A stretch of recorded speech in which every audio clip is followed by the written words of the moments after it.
What's going on? We're live in Houston, Texas. It is Wednesday, October 29th, 2025. I'm here to answer your questions about immigration. As much as I love talking about politics, what does it even matter? Government shut down. Congress doesn't care. But here's the thing. Politics is obviously immigration and politics goes hand in hand, unfortunately. It changes. Policies change depending which party's in office. But even though we're all led to think that Democrats care about immigrants, care about your family members, that's not always the case. So that's why it doesn't matter who the president is, doesn't matter which party is in office. Here on Green Card Guys, we're always going to fact check, share information with you so that you know what action to take for your legal status, even if you're a resident, okay? So just the other day, we shared the news about the application, the civics test to become a U.S. citizen had changed twice, at least two times. One is to increase the questions from 10 to 20. If you get normally you get 6 right, that now changes to 12. You have to get 12 out of 20 correct, okay? So again, that's one example, one of the scenarios where we share information about residents, not just about people who don't have legal status. Oops, looks like I need to make another button right here. Oopsie daisy, didn't mean to show you too much skin. So here's the thing. My name is John Ting. I practice immigration law in the United States to help y'all get legal status to live and work in America legally because the government doesn't care. But we do here at Green Card Guys. So if you have a question, welcome to drop it in the chat box down below or in your respective channel, your platform. I will try to get to you. All right. Please tap the screen or click the heart, thumbs up whenever you get a chance. If you appreciate the way I share information. Now, as we get more hearts and whatnot, is that what we call it? Taps, whatever we call it. Tap, tap, tap. If you don't mind, because you don't have to send me a gift on TikTok. That costs you money, I think. But if you tap and click on share the link, that's free. That's what I've been told. So here's the thing. Here's at least 4 scenarios that you need to be ready to talk to immigration lawyer. Now, I know because I know some of you have filed the case yourself, or you somehow decide to hire a notario, a consultant. And the funny thing is that sometimes there's notarios or consultants watching my channel, and that's cool too. I mean, hey, the more you can learn, the better for the people. But essentially, they don't have a license. Okay, they don't have a license to practice law, and some of you might think, oh, well, it's just paperwork. Well, if it was so simple, why don't you do the dang thing? Why don't you do it yourself, right? Why hire a notary in the first place then? That's why I think it's kind of wild, right? A lot of immigration attorney friends and my colleagues and I are like, we're recording these videos for you. We're recording videos for you for a reason. I don't wake up and say, oh yeah, I just want to record another video about the things that a notary or consultant have done, and just because I want to, right? I mean, this information will be helpful to you, even if you think your case is like easy peasy so far. It's been like 5 months, for example, and you think, oh, nothing's wrong until shit hits the fan when you have the interview. Okay. Normally things don't go awry or have a challenge until you're at the interview, or until you receive the RFE, or until you receive the notice of intent to deny, or until you receive the denial letter and you said, shit, I should have listened to John, or I should have listened to the other attorney and wherever. So please, if you're taking the time to watch this channel or other attorneys, that's one way you're doing due diligence. Okay. By the way, hey, good morning, Paul. Hope y'all are doing good. It's the middle of the week. Hope y'all. I'm looking forward to the weekend. Oh, it's Halloween weekend. It's Halloween weekend. Are you guys dressing up, by the way? When I was a kid, I was like, I don't really want to dress up because I don't really care for candy. But now that I have 2 kids, I'm like, yeah, let's dress up. It's kind of strange, right? Interesting. Ooh. There, I'm back. Okay. By the way, on TikTok, ever since like mid-January when it went blank for like 12 hours at least, TikTok mentions here that it hides some comments. I can't see it. I used to be able to see all of them. So in case you're like, why is John not answering my question? TikTok is hiding it, unfortunately. Okay. But y'all are welcome to join a live show on any of these platforms. What's up, Ola D? Absolutely happy to help. When is a good time to request for FOIA if you're filing for AOS in April 2026? Won't the person be a target for deportation? I have not heard of, that's a legitimate concern, absolutely. But I have not heard of someone being a target this year or even previous years just because someone filed a FOIA. However, I think we all know that they're using AI in general. What are you looking for? Are you looking for something specific? Because if you look for something specific, like for example, like an I-94 card or some other document, maybe your parents filed for you or someone filed for your parents a long time ago. Let's just say I-130. It is always best to ask on that online form for the specific document, not just for the entire file. I don't know why, but when we have asked and our friends have asked for the entire, we call it the A file for alien file, immigrant file, of course. It takes longer. It's really weird.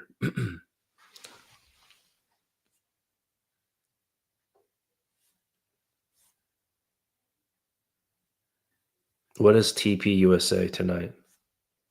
I think someone mentioned something about that. I have no idea what that is. Oops. What's going on here? MK, did I see your question? No, I was scrolling. Can you Djongski 3? I recognize your name from the other day. You can ask a question. You're welcome to join live. Yeah, MK, I don't see your question. That's weird. Love, you've been scheduled for interviews soon. Okay, I think someone just asked to join live. MK, do you want to join? Let me click on your name. It might be easier if you ask.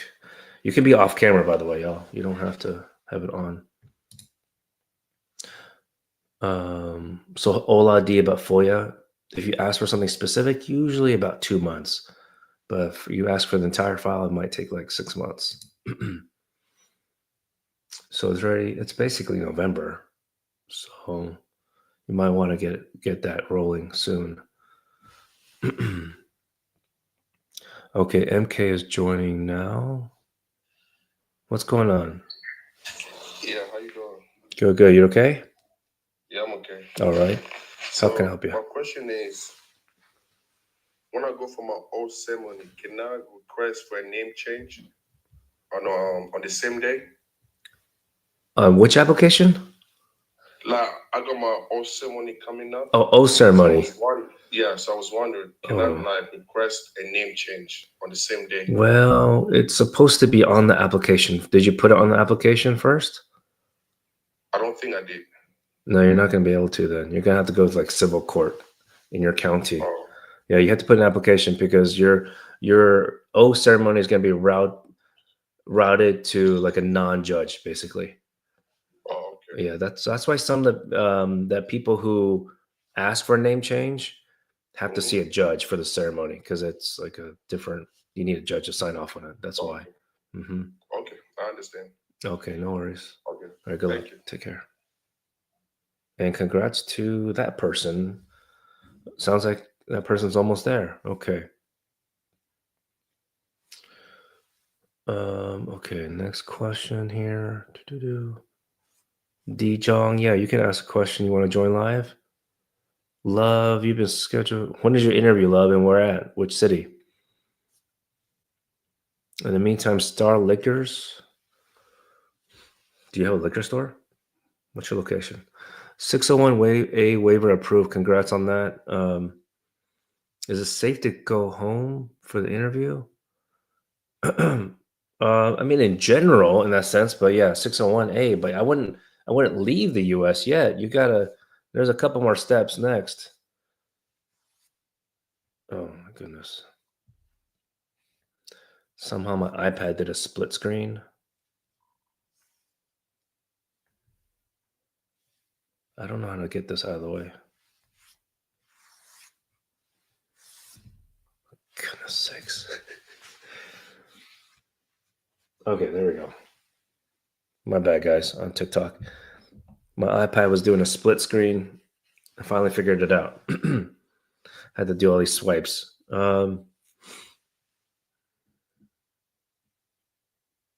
Let's get random post yo-yo, and then Miss Indian Boss is on deck.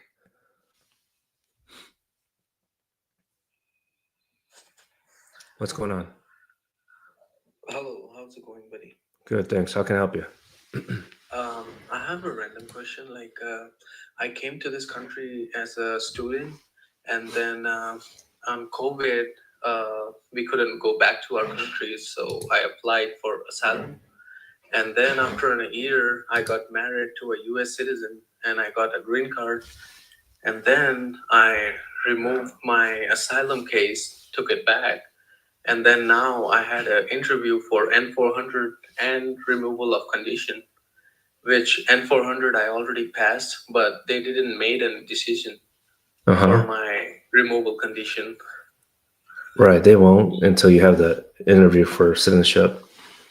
It usually takes like 4 years for the 751. So no, I already had an N400 interview and the removal of condition both at the same day. Okay. And they didn't make a decision. Oh, in general, they didn't make a decision? Okay, well, how long? Yeah. When was the interview? It's been like a month now. Oh, that's not too bad. Once it gets to 6 months, then contact us again for a lawsuit. They asked me about my asylum case, and I told them like I already closed that, and then I went to my country back. But yeah, they were stretching about. Yeah, once it gets to when did you file the N400 in general? On March. March. Okay. Well, once it's been, at least for the N400 to become citizen, when it has been 120 days, so 4 months from the interview date, then contact us for a lawsuit. Okay. That's actually authorized in the policy manual of USCIS. And if you go to in the profile where my picture is on TikTok, there's a link. You scroll down, there's a complimentary guide about Mandamus lawsuit. So you can read more about it over there. Okay. Sounds great. Thank you. Good luck. Yeah. Hopefully y'all don't need my help for Mandamus. But we're available. We're available if you need it. We love suing the government to help y'all get your legal status because you guys already paid for it. Now, obviously, it's a little bit different if the government's going to deny you and maybe you didn't provide enough information, enough evidence, then that was on you. Maybe you should have hired a lawyer, right? Some of you do hire a lawyer, but then you don't know enough about your case, about what the hell's been going on. This is what we do. At Green Card Guys Law Group, we have several meetings with you. We have so many meetings, not that many really, but enough meetings to where some clients are like, damn, John, why does your team contact me so many times for ABC evidence? Like, well, do you want to fucking win your legal status or do you want to get denied? Right. And of course, at the end of it, we joke around and clients are happy, right? Clients are happy that they got their legal status. Like, okay, I'm glad you guys called, right? At the end of the day, we got to do what's necessary. So we have an onboard meeting. As soon as you sign and pay a deposit, you have an onboard meeting, usually the next day. It will only be the same day if it's like an emergency situation, typically. And then after that, we have an evidence gathering call, maybe a couple of those. And then we have a due diligence meeting with your assigned attorney to make sure we basically cross our T's and dot our I's to make sure that you still remain eligible. Some people contact us like a year ago, and then they finally authorize us to help them. And then sure enough, in between that 1 year, something happened and you didn't want to tell us. Some people don't want to tell us until it's like, oh, okay, let me go ahead and tell you after some of the work has been done. Okay, that would have been good to know, buddy. Like, sooner than later. So that's why we have that due diligence meeting, just in case. It's like a holding place for quality control to make sure y'all confess to us, just in case something happened. All right, and in the meantime, let's get Miss Indian Boss. Let's get you on here. I think you did mention your question. Fiance in Jamaica. Alrighty, what's Hello? going on? Hi, welcome. Hi, thank you so much for answering my question. Sure. My situation's a tad bit complicated. So my fiance, I'm from Jamaica, but I was born in the U.S. Mhm, My fiance is born in Jamaica, mhm, and I filed the fiance visa 132 days ago, mhm, and I was going to see if I could get it expedited because of the hurricane. Right now, currently, he is staying with family in Cayman Islands. He Mhm. was on a work visa, mhm, but he is no longer employed there, mhm. and his time is up, and they're going to deport him back to Jamaica. But with the situation at hand, due to the hurricane him having nowhere to stay now, should I either try to expedite it or file, I think it's a TPA form or something, where he can get temporary stay here? I really don't know what to do, but Mhm. he really can't stay in Jamaica since the hurricane. I think you might be referring to TPS, but Jamaica is not. I don't think Jamaica's on the list. Yeah, Jamaica's not on the list for TPS, temporary protected status. Okay. And plus, the government right now is trying to get rid of TPS for many countries. Yeah. The other thing in general, when did you file your petition? I think you mentioned it. 130 some odd days ago. Okay, so yeah, I mean, traditionally, fiance petition is supposed to be faster because you still have a whole other process when he would enter America and then apply for another thing, an Right. adjustment of status. So, but yeah, so sometimes fiance visa does take longer. Since the pandemic, they've just been prioritizing people who've been married. Nonetheless, you could still. Do you have an online My USCIS account Yes, online? I check it daily. Um, um, I don't. By the way, I don't think other. I think most of them don't have to check every day. I know because that's I know. I stressful. just, I was like, I okay, because I think y'all get an email, right? just That we says get like, an email if there's yeah, anything. I just ever since the storm, it has just been a very tense time and sure, situation, sure. especially since he Hmm. lost his job. If Cayman sends him back, Hmm. and I don't know if they can in this condition, Hmm. but literally the house is like gone. Oh man. So yeah, you can try to submit an expedite request, but I think that was created because of pandemic, and now we're so many years out of the pandemic, right? So, but you can write a cover letter essentially on Word document and upload it to the My USCIS account. As far as I understand, that is the current process.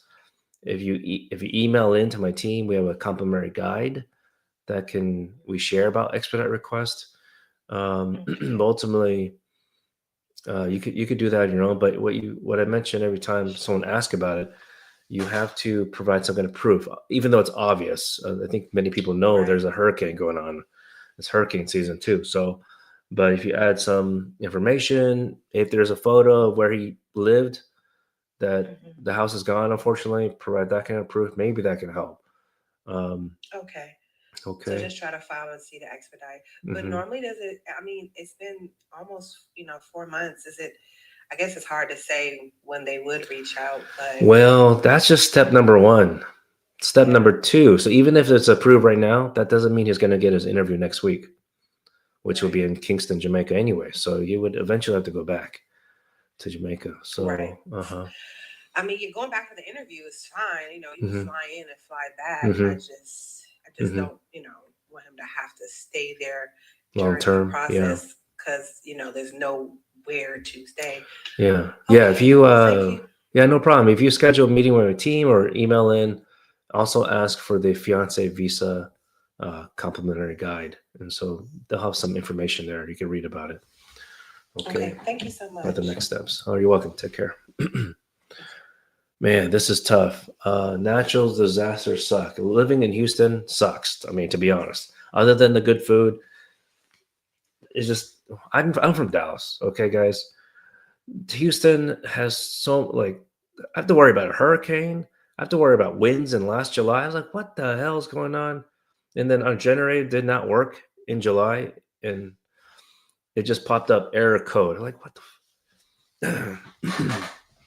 It's like, but a generator is helpful in Houston. It has. I'm very grateful to have a generator, but obviously it conked out last time we needed it. So anyway, Houstonians are very resourceful. We gotta like bunk up with other friends and family. All right, y'all. Thank you so much for your questions. Tumbleweeds, congrats. Glad it's filed finally. Pretty girl, is it okay to file for asylum during this time? It depends what y'all mean by okay. If you mean that you're like, if you have a credible case, meaning you're going to tell the truth on the application, because there are some people that don't.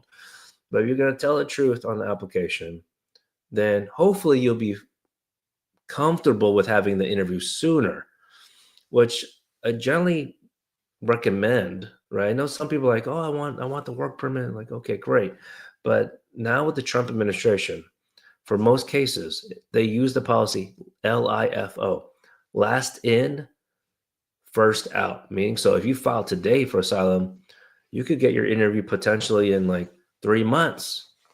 Okay. Back in the day, when it was not President Trump, it would just be the one that the person who filed long time ago will be the next person for interview. But yeah, they turn it upside down. So that's why we file lawsuits. That's the other reason we file lawsuits for asylum cases. We have many clients that have been waiting for more than 4 years. Some people even 8 years, right? So, and everyone I talk to, I'm like, you want to file a lawsuit? Be ready for the interview because we're going to get it quick. All right. So hopefully that gives you some context. Okay, pretty girl. I'm only saying pretty girl because that's your username. Let's see.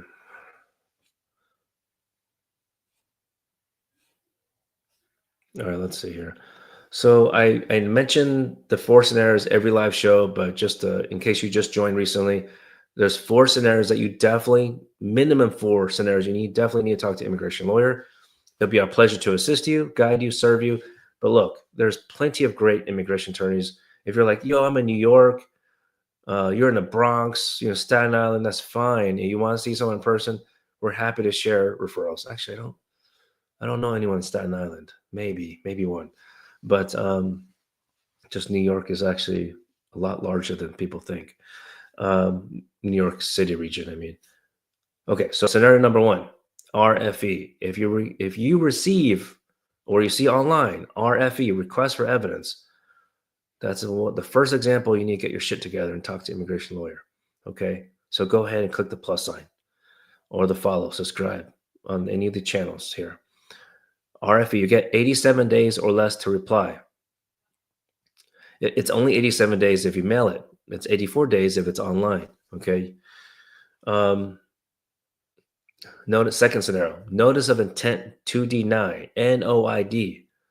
In both of those scenarios, if you don't reply back with something, some kind of evidence, some kind of explanation, if they are asking for clarity on that, if you don't reply, they will deny you. Let me get that clear for you, because for those in the back or sleeping, if you don't reply timely before the deadline, you will be denied. Okay, so you would have wasted all those fees from before. Or if you hired a lawyer, you paid for a notary or a consultant, which again, you shouldn't do that. But if you paid them, you would waste that money. And I wouldn't have to say this, but I have to share this with you, because some people contact us and said, and we ask what's going on with the immigration history, and they mentioned, oh yeah, we got this. I'm like, did you reply to it? Oh, I had a lawyer and they said they're going to take care of it. Or the lawyer said they didn't receive it. Okay, they didn't receive it. What happened after that? And they just didn't get it. So yeah, you got to reply. All right. it is consequential. It is a negative situation if you don't reply, you get denied, and you could have been approved. A lot of people we talk to could have been approved in these scenarios. Okay, third scenario that you need to talk to an immigration lawyer is if you just have a gut feeling that your case is delayed. Your case is taking too long. I know some of you are like, man, my coworker, my buddy saying like they just got approved. They already went on a Disney cruise. They're just enjoying life and you just stuck. That's another gut feeling, okay? That's your reputation in a way. They're like, what the hell's going on with your case? Like, what's up? They might say like, what's up with your lawyer? What's up? Who did you hire? And then like, look, of course, lawyers don't control the government processing time. But what we do, tumbleweeds, I think you can appreciate this. What we do with our team, we have a set internal quality control time. Okay. Obviously, if we need more time, we'll let you know. But that's the point. We're intentional to let you know. But our goal with our processes, our workflow is to reduce our quality control time while still maintaining quality control to file your case timely because we know the government can't be slow. All right. So anyway, we do file mandamus lawsuits to get the case going, to get an interview date or to get a decision. And I'll share the fourth one in a second. Let me answer some questions here. Let's get Chrissy, and then on deck is Samantha. Paul, I'll get to your question soon. What's up, Chrissy? Hi, Mr. John Ting. How are you doing? Good. Are you doing okay today? Yeah, I'm doing good. Thank Good. you. I appreciate joining in from time to time. You're Sure. very informative. I learn a lot from you. Sure thing. I have two scenarios that I wanted to ask you about, Mm-hmm. if that's okay. Mm-hmm. Yes. Okay, so one of my friends. Oh, she got a notification. You still hearing me? Yeah, now I can hear you. So my friend, his dad filed for him about 7 years ago from Jamaica. It was an I-797, I think. They sent him a letter earlier this year stating that they are closing the case because he did not receive the letter to file for the visa. Mm-hmm. Would he be able to reopen, or would he be able to just refile the paperwork? Is this the I-130 application? Do you know? No, I-797, it's for his son. 797 is, it can be confusing, but 797 at the very top right is just the notice document. That's Okay. not the actual form of what was filed. You said son, so and the person is an adult, the parent, right? Obviously. Yes. So, and the son is outside America? Yes. Okay. So that is, write some notes here because I realized some of your questions I need to record a video about this. So 797. Hold on 1 second. Mm-hmm.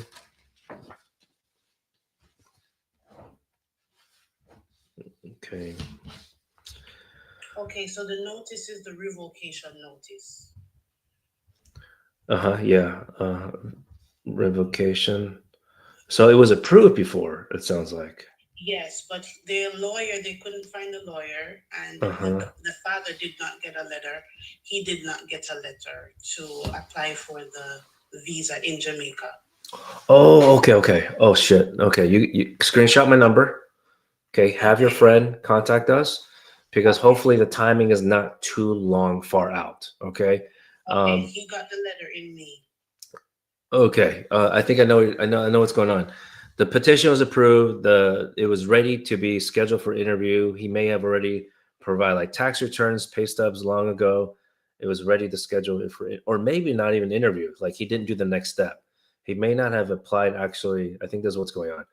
He may not have paid the fees to take it to the next step. We call it National Visa Center, and you have to fill out the DS-260. That could be what happened. Okay. Alrighty, so I'll screenshot and I'll let him know to give you a call. He should be here in the country because he's traveling up on Sunday, so I'll have him call you from here. Okay, yeah, please tell him to provide that notice that he received for the revocation. No problem. Okay. Okay, so the next scenario that I have is I had a friend, his mom had filed for him the same situation and that got denied because he overstayed his visa here. He got married to his wife, and she sabotaged his first interview. And then she got the letter for the second interview, and she filed a divorce. So he got a notice for deportation. He eventually filed VAWA to see if he could get that approved through the marriage, because there was a lot of abuse. Okay. His mom is worried about him going to the interview if he should get a notice, because he had the deportation paperwork before. When you say deportation paperwork, like an actual order from the court? Yes, for 30, they gave him 33 days to leave the country. Uh-huh. But then he filed before, and he got his his, oh my God, what's it called again? Receipt notice? He got the receipt notice, but he got the not advance parole before that. Work permit? No, not the work permit. It's like Prima facie determination? yes, prima facie. Yeah, exactly. He got that. Okay. Will he be okay? That prima facie determination is more for benefits on the state side. That's not deferred action. Deferred action is what can try to help prevent removal, but so that can't get misunderstanding on those two different things. But yeah, this is your other friend? Yes. Okay. You're so nice to help your buddies out. So also see the thing is we need the A number, the 8 or 9 digit Yes. number. We check the system. For example, if you were your friend, I would ask you, did you know about the court date? Like you were supposed to show up, right? If he did know, then that's a problem. If he didn't know, he didn't know, and she filed divorce behind his back. He did not get served or anything like that. Okay. And okay, so it sounds like he got the referral to go to court. We call that notice to appear or notice of hearing. Yes. If you only got that because of the denial from the spouse case, then they likely had the same address, but then they got divorced, right? So if they separated, that can get a little confusing for the court. But the thing is, if he didn't know about it, probably because he moved, then there's a possibility to file a motion to reopen. Okay. Motion to reopen. But we want to check the court records and things like that. Okay. All right. So all right. Sounds like I need to give you a gift for referring your friends. You got 2. I always ask because they seem like they're out of the loop. It's like everything is so stressful for them. They can't really think straight. And in this time, everybody's on edge. So Absolutely, I'm always following you and listening to you. So I said it's best I request you and ask you in person instead of typing the question in the. Oh yeah. Thank you so much for joining. Wait, how long have you been watching? Like long time. Okay, guys. When you see you see any of your friends, like Chrissy's friends, stressed out, you know what to do. Share the contact info. But of course, you're welcome to join like Chrissy to just verify. Absolutely happy to help. And you know what, Chrissy? Just like someone else asked, Mac asked about divorce lawyer, just in general. You know, of course, I know a lot of lawyers because I actually meet other lawyers across the country. I go to conferences. So I know a bunch of lawyers in general. So even if your friends are like, I really want to meet someone in person, sure. We can put a couple contacts and whatnot, okay? Oh, and may I ask you one more question? Sure. I think it's a C-63 format. If in case they hold on to him, do I have to get a lawyer or You mean like ICE arrest? Yeah, before the interview, just to inform them that he's going in, and if they hold on to him. Well, so like if you were to contact us, and where's your friend located? Like which city, state? In New York. New York. Oh, okay. Well, yeah, and I recommend hiring an attorney to be at the interview. Like we would represent and prepare. He has an attorney, but honestly, I don't have any faith in her. I don't. Oh, I well, don't. well, yeah, he might want to switch then. The thing, so I don't like to say, oh, well, I just said it, but I don't usually like to say, oh, switch. But the thing is, if the comfort level, if your friend, or you, well, I guess I mean, they trust you because you know all this information going on. If they're not comfortable with that attorney, then it's time to switch, Yeah, right? At least, because and then, and we especially, don't hear from her at all. yeah, and especially if what's it called? If like if the contract did not include to represent at the interview or even prepare for the interview, which would be weird, but then it's like you might as well switch attorneys anyway then. Mm, But okay. so basically, that's why I tell people, please follow, subscribe, because even if it's not my team, we can refer you someone else if you need it. And then because the earlier we contact a lawyer, then they can block it in the schedule. Okay, the interview date. Okay.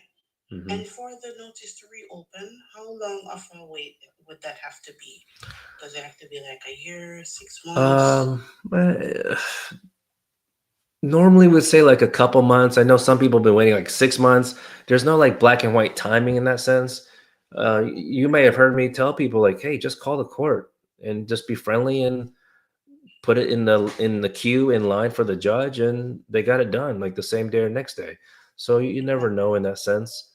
And plus, there's going to be apparently JAG attorneys going to be these immigration judges, so this might take longer in general. But the Okay. important thing, even before waiting for it, we got to file it, right? So let's verify for your friends that we can help them out. Okay. Thank you so much. I You're do welcome. appreciate your You're so time. nice. They owe you dinner. Have a great day. Okay, bye bye. Take Bye. care. Seriously, because she's been following for a while, she said, and that's a lot of time. Thank you so much, you guys, for your trust to even hang out here for 30 minutes. Some of y'all wait. It sounds like some of y'all hang out for an hour, I see some more questions. I got about 10 more minutes, I believe. Grateful you have a question too. Absolutely. I'll get to you soon. What else I want to say? Tap tap tap tap tap that screen.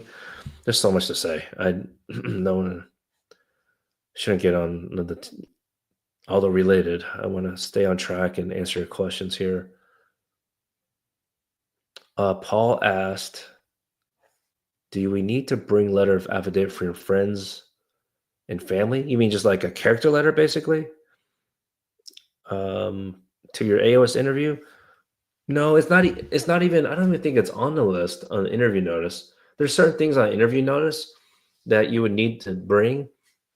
But the thing is, like that again. That's why it's important to have an immigration attorney to help you all the way through. Some of y'all join a live show as a guest here and say like, "Yeah, I have an attorney, but they didn't prepare me for the interview." I'm like, what? Showing up to interview in person is a different thing, right? Most law firms don't include that as a service of the original fee. They would just tack it on. Honestly, that's how we did it a long time ago. And that doesn't make sense. So for us, our max service level, we offer 3 different service levels. Think of it as like kind of like Costco, different tiers. You pay a little bit more for us to be at the interview. And even if it's not me, we will have someone else go there. You don't have to pay them. We'll take care of that. Okay. So that's really one of the benefits of our team. Logistics, strategy and logistics. I actually wanted to go into logistics in general before law school.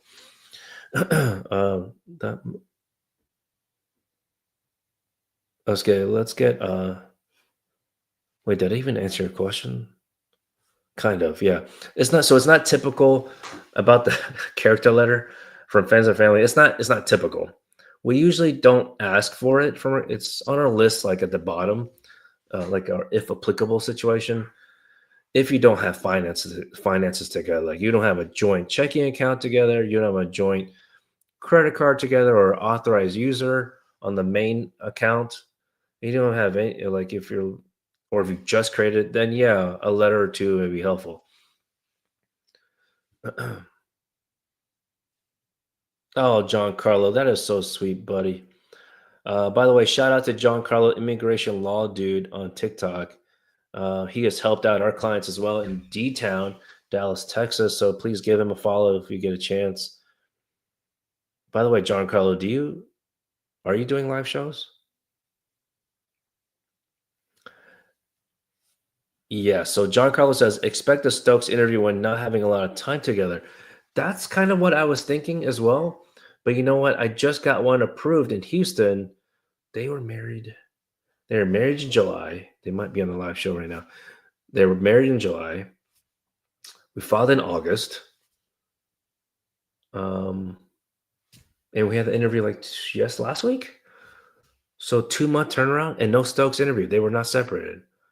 And so, of course, sometimes we prepare clients, say, hey, you might be separated. But fortunately, that hasn't happened in a while. You're going on tour soon. Well, John Carlo, do you have time? Maybe join next time. Up to you. Oh, they've been getting tough in Dallas. Good to know. Okay, let's get gnarly on. But anyway, that's why it's good to connect with a professional like John Carlo, because it's good to know like what's going on in different areas of the country. What's going on, gnarly? Hey, dude. Hey, what's going on? How can I help you? John. What is it? FYI, this is Mickey. Mickey? Yeah. Oh, Mickey, yeah. I was like, oh yeah, night show, from a late night show. Yeah. What's... I just changed my username. That's all. Yeah. Okay, cool. Yeah, but how are you? Good. You doing okay? Awesome. Great. I'm great. Literally just getting ready for Halloween. Oh, nice. Yeah. Yeah. Anyways, like last time, like I was about to like ask for whatever. Well, I mean, after I was about to get my like oath. What is it on October 21st, and then like literally like I want to say like that Friday, like 2 days like prior, I received an email like saying that it was like canceled. And I think you might have maybe remembered, but like it was like about like 2 days ago when you went live. I was like telling like I put in like in the questions like that they like cancel my due to and I think and literally isn't it crazy, like I was literally like about to like request for to go up, and I think you like have to later like hop onto like a meeting or whatever. So that's when you literally just kind of got up on the late, and I kind of like join. Oh, sorry. But, Sorry. Yeah. I think that one was pretty late. Yeah, I mean you're busy. Yeah, you're a busy man. Yeah, but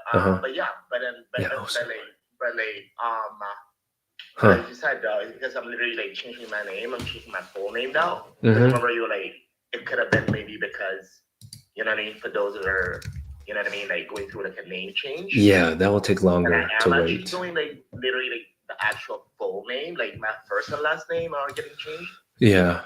So do you think like because like my interview was like October like 2nd. Okay. And then one or whatever, and like that's not too bad. And the oath was like October 21st. You know what I mean? Which city? You're in California, right? I think. Nah, New York.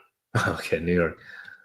Yeah. That's because I was thinking Mickey. Okay. Yeah, but I'm from as in like you know we lived in what is it Laguna Beach my whole life.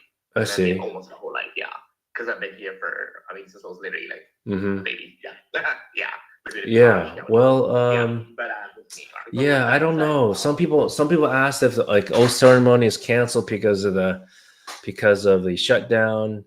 And I wouldn't say for everyone, but because you're doing a name change, it requires a judge, as far as I understand, to do the name change. So, and the district courts, I don't think all of them, but some are closing. It's like the one like, are you like familiar with like New York in general? Like the one in Brooklyn. Oh, Brooklyn. I don't know that specific. Like I don't. I'm in American. That one is like a massive one, dude. It's like it's pretty massive. Yeah, it's not like the one like in the like federal or whatever, the one like Plaza, but like the one in like Brooklyn or whatever is like pretty. The office is pretty big. Yeah. Yeah. But with that said, though, like, do you? Because I'm like, I got like 2 friends that like got their oath just like recently, like one got hers like last week, Mhm. and then one got hers literally a day after mine. They You know s- what I mean? they still had A it. day after, yeah, Mhm. Okay. yeah. Yeah. Both of them, And are they asking for a name one is change? one is in Boston and one is here in New York. But like, yeah, like one was like, I think it was like held in like a library or whatever. And she did say that the judge went all the way to the library for the oath. You know what I mean? Okay. So like, I mean, like, but then again, I mean, obviously she was not like, she was not going through like a name change. You know what I mean? Like, so I mean, that's because I mean that's the only reason why I thought. You know what I mean? Like, Well, I mean, for example, I just looked at Southern District of New York Court. They said that they on the notice September 30th. So that was at the beginning of the shutdown. It said the court will remain open and continue normal operations if there's a lapse in federal appropriations, aka shutdown. So, but that was September 30th. You know, literally a month ago. But so hopefully it's still open in a sense. Assuming it's one of those judges that would be doing your name change. Because like, what's kind of like annoying me is also like, okay, great, like, so like, I went through that name change like back in like April. I literally actually hired a lawyer, and like you know what I mean, like, not much, whatever. I'm not gonna say okay, but a lot of money, whatever, but Yeah. I did it back in April, whatever. Like, I went to the office, like, I did my real ID, everything is like reflecting the new name, you know what I mean, like everything, whatever. But like all the what is it mail I'm getting from what is it from USCIS, whatever, is under that new name. You know what I mean? Even when I had created that account, it was under that new name. So why is that? That literally like one like right when I was done with the interview on October 2nd, literally right when I was done, and I wanted to get that letter for the oath or whatever, the one with the 8th question or whatever, and I signed on my my account, and I see that the name literally went from the, you know, whatever, like to the old one. Switched it back to the old. Yeah. Yeah, But that was like it's enough like the whole time for like while literally from when I created my account all the way to like the actual interview day, literally right when it was done, when I stepped out of that room or whatever, and then when I went to sign on, I just wanted to kind of whatever sign on or whatever, and I saw that it was switched back. Yeah, that is weird, but I wouldn't be too concerned about that. At the end of the day, they probably shouldn't have even put your new name yet, unless you put that in the beginning of your application, like page 1. I did, and I also great. I did, and I also submitted a court order name change. You know what I mean? Oh, okay. Because it was already changed. You know what I mean? Gotcha. Like, through Social Security up. Okay. Because the first step was like back in April was the name change, whatever. And then when my lawyer gave me the form, the court order name change, and the first step was for me to like do it at the Social Security office, get the Social Security, the new Social Security card reflecting the new name, and then DMV, and then getting my real ID or whatever, and then everything else, my insurance, whatever it is, you know what I mean? Yeah. So that's the reason why, obviously, when I applied or whatever, if obviously the legal name, though obviously on my green card, it's obviously not, you know what I mean? Well, and that's what they had. Well, keep us updated about that. The thing about I was just looking up for you, the one in Brooklyn. I think that's what you said. This will be they don't have. I'm just looking at the court website. I didn't think they would have it up. They don't have the list of dates. The address is like, is it the one that you're looking at? It's like 220 like Cadman or whatever. Probably. CADM whatever. Yeah, probably. Like it's like the office and like I think it's like 220 Cadman Street or whatever. But either way, though, okay. Yeah, probably that one. 225 Cadman Plaza East, Brooklyn, New York. Yeah, it doesn't have the list. It doesn't have the list of the oath ceremonies, but I figured that that's the proper location for you. So, but I was only able to pull it up quicker because I used to live in New York, so I knew like some locations. Anyway, but I don't think anything's wrong. But here it doesn't say anything about shutdown. That if it's shut down right now. I didn't think that like there was anything wrong or whatever, but it's just also like I don't know why, like, you know what I mean? Like, I'm not gonna say so long or whatever, I mean, obviously, like, you know what I mean? Like, I mean, how long should I wait? Like, you know what I mean? Like, 120 days, actually. You wait 120 days because after 120 days after interview, then we can sue the government. Actually, that is actually allowed. And come on, okay, it's I'm so not- bad. It's so bad that they allow lawsuits, like actually written out in the USCIS policy manual for this kind of situation. 120 days. Hopefully you get it done before then. But When I received a notice, like, I mean, it was like whatever, it was descheduled, mhm, a letter that said descheduled, mhm. and then like I actually got a call from an officer, Oh, and it really? said that like you're in line. It says you're in line. You know what I mean? Like Mhm. to be rescheduled. That's what it said. And even now, when I whatever, it said you're still online to be rescheduled. You know what I mean? You're like Okay. mixed up or whatever. Like that's what. Yeah, at whatever. least you're in the line Like, and not out I of the thought line. like maybe you had an idea. You Mhm. maybe had an idea of like maybe like I don't know, like maybe a time frame or you No, know what I mean? I wouldn't know. That's more specific to location.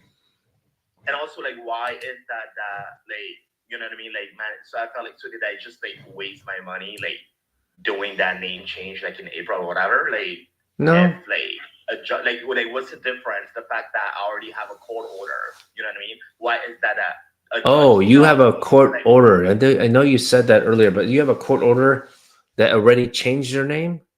Yes, yes. Yeah, then you Yes. didn't need to put that in your N400 application because you already changed your name. I didn't need or I did. You did not need to change your name again because you already did it through the court. Well, yeah, no, Yeah, no, yeah. but no. But when I had submitted the form, it was just obviously as a proof that the name was changed. That's what I'm saying. But it's just more so like now for the oath or whatever. Why is that the judge have to like you know what I mean, like do it again or whatever? You know what I mean? When it's already been changed. That's what I'm saying. Yeah, that Unless they it's probably unless will be it's on a confused. It federal- sounds like you changed your name already before you applied for N400. Yes. Yeah, you didn't. Well, your first question was really, did you waste your money? No, the fee is the same. The immigration fee is the same for this. Or do you ask for name change or not? Which is a good thing for most people. But yeah, that'd be interesting. So then when you fill out the form, you know, when you get there, there's a form, they want to make sure they change your name to the correct name spelling. So you might have to tell them that you don't need that if you already went from like A to B already. So that would be, Great. yeah. Yeah, that's what Okay. yeah. All right, Mickey. Thanks so much. I got to get the next person on, okay? Yeah. All right. Take care. I will keep you updated. All right. So much. Appreciate Thanks, it. John. Thanks Take a lot. care. Thank Bye-bye. you. All right, bye. All right. So sounds like I was able to clarify in that situation. But yeah, the fee is the same regardless. That's right, tumbleweeds. That's right. All right, John Carlo, attorney in Dallas, Texas. We'll be looking out. We'd love to have you as a guest on our channel as well. More wisdom, the better.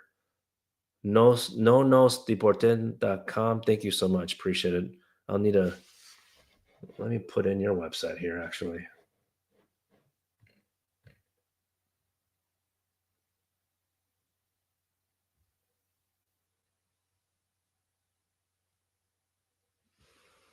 I'm just reading the Eastern District of New York, the court.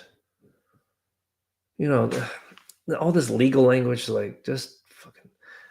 Can you just summarize it for me? I wish I could talk to LLM right now. Summarize. It's basically saying.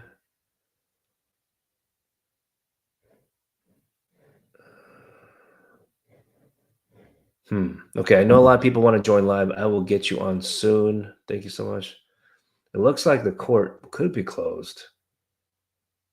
And they won't be able to resume until, or at least all functions of the court until a new appropriation spending bill is signed and passed. Oh, geez. Okay, yeah. Civil litigating components are generally prohibited with limited exceptions from working even on a voluntary basis during the lapse of appropriations. Man, freaking government. Just happy to help, gnarly, no problem. Just a quick thing. I'm gonna just chime in here a little bit about politics in case y'all don't understand this piece. Okay, I saw a video the other day from, I guess you could say, influencer, or just someone just sharing their thoughts, right? And it makes sense. This person called it a coup. They call it a coup. And they call it that way because they're explaining that when the government is shut down, there's no spending bill because people need to get paid for their work, their time. Then, and Congress is the one in control, right? But ultimately, they are bowing down to the president like a king. Like what? And then somehow he can control the anyway. So agencies are shut down. It also includes the Department of Justice, who the U.S. attorneys work under the Department of Justice. It happens to include the Immigration Court. It happens to also include Department of Homeland Security. Okay.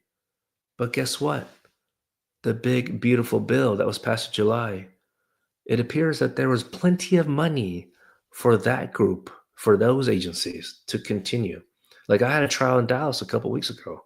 That still continued. That was still proceeded to trial, which we're happy to get done anyway. ICE is clearly still operating every day. But also the federal district courts have shut down. At least seems like several of them. If the courts are shut down, how are we going to keep the executive branch accountable? Just think about that for a second. Okay. Now let me answer some questions here. So which branch is still working? The executive branch. Oh, man.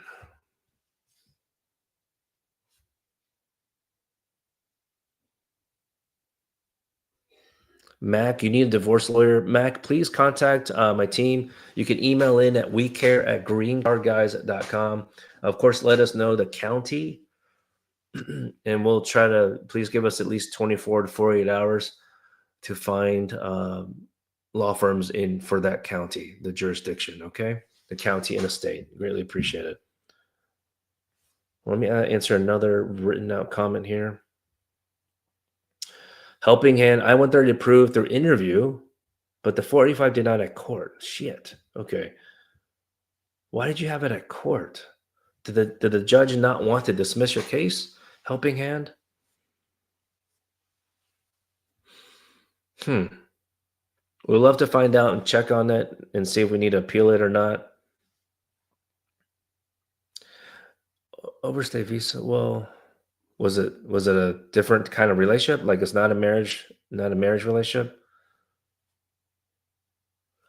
All right, y'all. I have a few minutes left because I'm about to go on a webinar for a university. So that's coming up soon. I gotta get my act together. Oh, student visa. Yeah, but I know that part. But how are you eligible for adjustment of status? It's not student visa, it's something else. Okay, let's get well, actually, Helping Hand, let's get you on. I see you requested to join anyway. Hello, what's going on? How can I help you? Hi, sir. How you doing, man? Good. Thanks for joining. So you had what kind of relationship for the adjustment of status? Okay, so my wife is a U.S. citizen. She was born here. Okay. And she filed for my immediate relative, like my I-130 and my I-485. Then I also filed for my I-131 and I-765. So I filed back in 2023. And in 2024, I got I filed in 2022. In 2023, I got a work authorization. And in 2024, they asked for RFP. Then I responded. Then I was waiting. So I got arrested for overstaying my visa. And then they put me on the ICE custody back in 2022. So then I got released on a bail bond for $25,000. And then after that, this year in March, I got my I-130 approved through the USCIS interview process. Then because I was in removal proceeding for overstaying my visa, so I had my court date. And when we went to the court date, they like separated me and my wife, and they just asked my wife my mom dad's name because she's white and I'm from India. So she just said mom and dad. And same goes with me because my wife doesn't stay with her mom. So I didn't know the first name, but I do remember the last name. Okay. So that's why they said like we don't believe it's alleged marriage. Okay. Well, we can go in that kind of. Thanks for sharing details, but we can go in a little bit more detail when you schedule a meeting with us. But when did the court deny your case? The court denied my case September 16th, but the judge didn't sign any orders yet because I also had a pending asylum. So they gave me a court date for 10th of December to pursue my asylum. Then they're gonna give me the actual, like, whatever they say. Oh, the trial? Asylum doesn't get approved, yeah. Okay. But I have a copy which judge gave me. So somebody also suggested me your contact, but I was waiting because these days I was struggling a lot because back home my mom is not well. So I was like, let me have a actual explanation from the judge that why they deny, right? Because the prosecutor say like we don't believe it's alleged marriage. So did you have a trial on that though? Waiting. Sorry? Did you have a trial about your marriage to testify, you and your wife? No, they just like when they separated me and my wife, they just asked me just this question. Okay, can you tell me your mother-in-law's name? It's okay. We don't have to go in that detail. This is a live show. It's meant to be quick. Yeah, so they didn't give me any testimony, nothing. Okay. Do you have a lawyer? No, I did everything by myself. Yeah, it's time to buckle up. Okay. It's time to buckle up. You should have a trial about the marriage, not your asylum.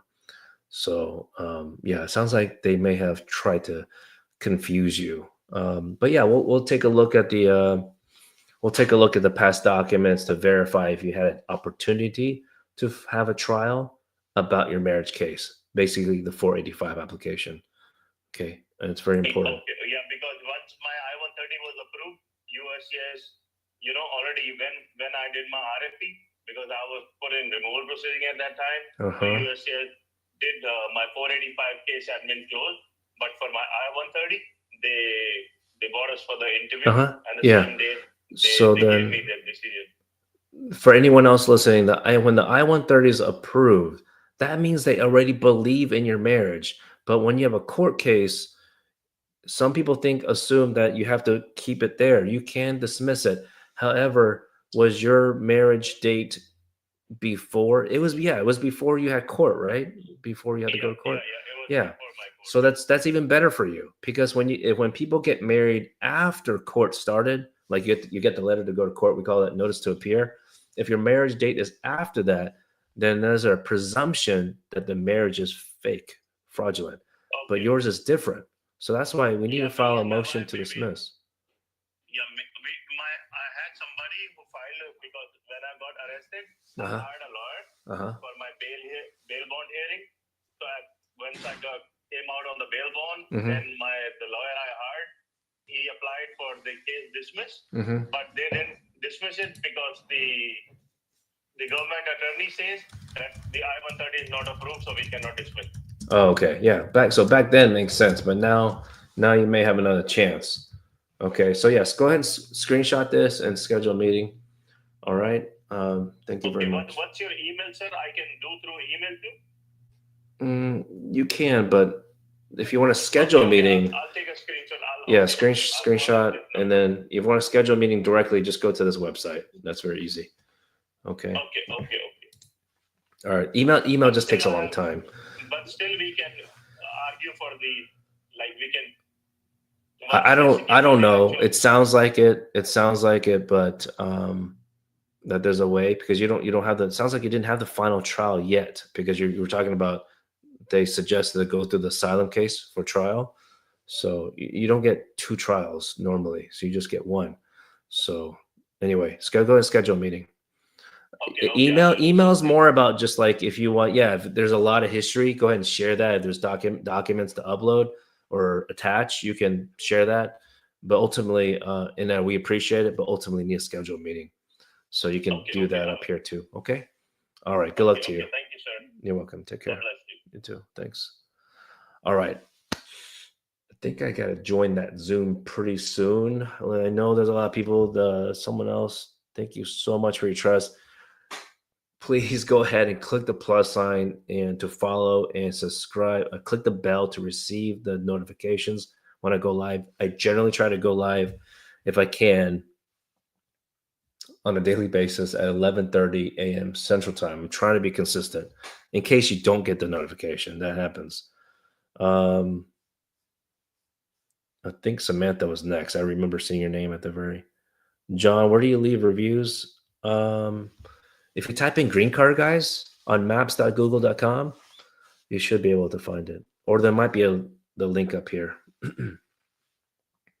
Or one of the options after you click the link. Thank you so much, Gnarly. Thank you. That does help as well.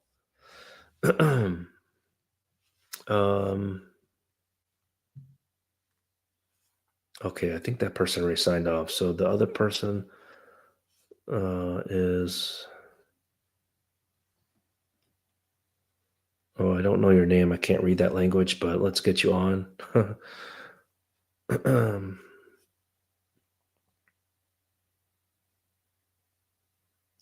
Late night shows. I'm trying not to do the late night. I really realize sleep is good for me. Sleep is good. So from time to time, I might be able to go live if I'm awake already for something else. But I do miss the late night shows. But I was trying to see. Let's get Nana on. I was kind of slow for some of y'all, so some of y'all might have left. In the meantime, let me. Hi, John. Hey, what's going on? How can I help you? Hey, I have a question. So I filed I-130 for my husband, and it's been documentary approved, but it's stuck in the embassy for almost a year now. What else can I do? I'm sorry, what applications? Oh, and this is for you, or you're the sponsor? I am the sponsor. I filed for my husband. Mm-hmm. Have you been documentary qualified? Did you get that email? Yes. When was that? Like, Yes. Which month and year? That was ending of last year, like a year ago. So about And like. I'm still waiting for a visa interview date. So December 2024, around then? Yeah. Okay. As much as I love to sue them as soon as possible, like 6 months, minimum 6 months, we do recommend 1 year after the documentary qualified or complete date. So if that was December 2024 for you, then I recommend you can go ahead and schedule this meeting right here, this one. Mm-hmm. But so you can learn more about Mandamus. But in the meantime, what's it called? We recommend to wait to actually file the lawsuit until December this year. So 2 more months. 2 months or less, okay? All right. All right. Wish you the best. Thank you. Talk to you soon. Okay, bye. All right, y'all. Let's see. I know there's another person that wanted to join live. Well, several people. Lorraine. Okay, you might be my last person.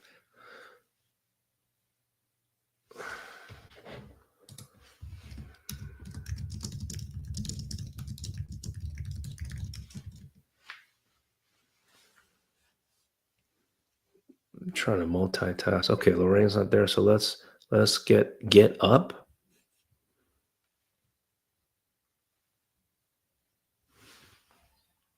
Let's go on. Get up.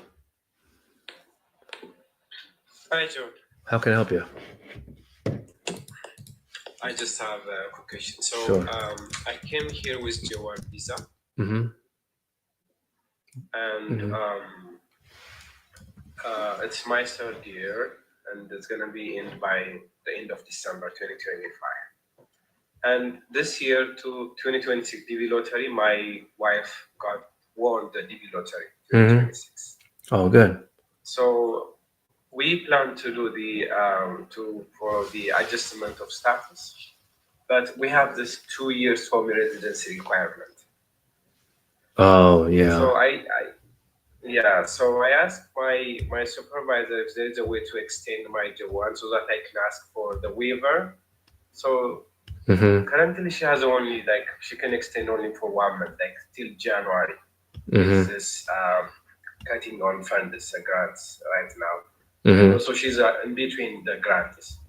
So On J. I only Okay. have few months, but what she told him is like if I can wait till December, maybe she could have also some funds from her collaborator. So they will extend my visa maybe like another 3-4 months. So what should you recommend me to do so? Because we have to have the waiver to apply for the adjustment. Yes, because you have the 2-year stamp on your passport, right? You have a 2-year stamp on your passport? Yeah, on my list to the 2019, like that. Okay. So on my passport, yeah. Okay. Well, I do recommend you to schedule a meeting because we need to. I'm saying some terminology. You're saying some terminology. It doesn't seem like we're syncing up correctly. So, if you can share like a copy of that stamp on your passport, and schedule a meeting. Probably for this situation, a meeting with one of our attorneys. Okay. All right. Yeah, I don't currently understand the concept of having to wait until December, but when we have a meeting, dedicate more time to verify the strategy for you. Okay. Okay. All right. Thank you so much. Thanks, John. You're welcome. All right. Thank you, guys. I'm gonna have to hop off and do this webinar for this university. So thank you so much, and y'all have a great one. Maybe I'll see you tomorrow. Peace.